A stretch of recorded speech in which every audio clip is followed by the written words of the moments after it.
Editor-at-large at thedailymail.com. Piers Morgan is. Didn't we once compete against each other? Weren't we like enemies at one? No, we were always fine. Good to see you, sir. I guess it's great to be back on the show, Sean. You were always charming in victory, I have to say. Charming, nothing.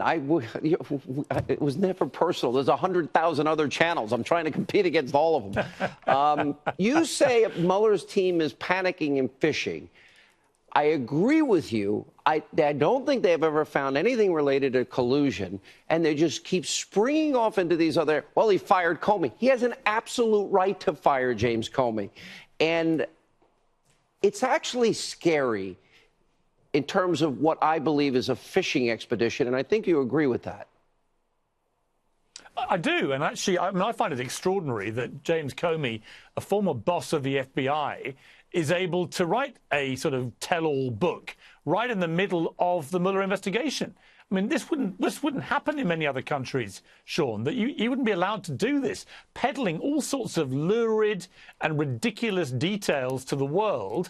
And it makes me think this. Donald Trump fired him because he didn't trust him, right? Well, he was right, wasn't he? When you read the stuff that's pouring out of his book, Donald Trump was absolutely right not to trust James Comey. And in relation to the wider Mueller probe, I just think what's happening here is that they tried to get the proof on Russian collusion. They want to prove to the world that Donald Trump collaborated with Russians to fix the election. That's why he won. No other reason. Has to be that.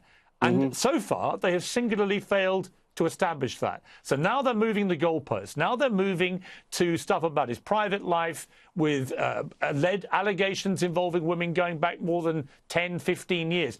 Two things about this, Sean. I don't think people care about Donald Trump's sex life.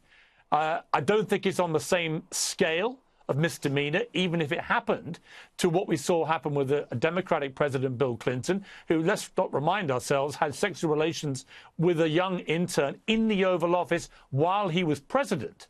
But thirdly, I don't think the voters care. I don't think people are out there going, wow, can you believe Donald Trump may have had a few flings 10, 15 years ago? So to me, they're now going after him purely to embarrass him, purely to try and diminish him, to degrade him as president. And I think that this is because they're unable to get the Russia collusion line to stick.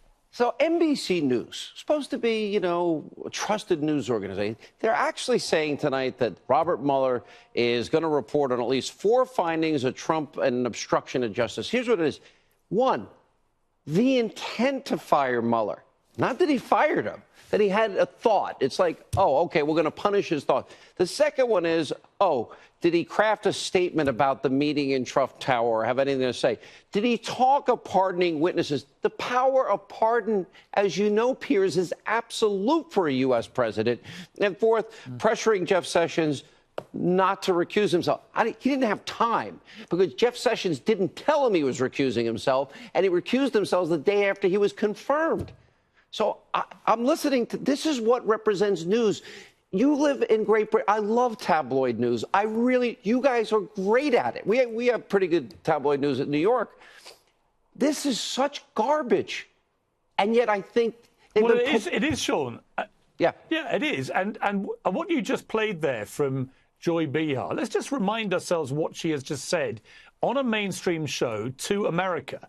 She has actually said that Donald Trump is somehow worse than Kim Jong-un or Vladimir Putin. Right? Kim Jong-un is one of the world's worst, if not the worst dictator, a man who has repressed his people beyond any scale that we have seen in modern times. He starves them, he beats them, he tortures them, he poisons them, he kills them. Recently, we had an American student who was tortured and later died after being held in terrible captivity for nearly 2 years because he took a poster off a wall. That's the kind of person that you're talking about with Kim Jong-un, a man who, well, along with his father, for 3 decades has threatened to destroy America at every chance he gets to say it. And we're supposed to believe that the President of the United States is worse? I think it's ridiculous. And Comey comparing the president to one of the most infamous murderers of all time, Sammy the Bull.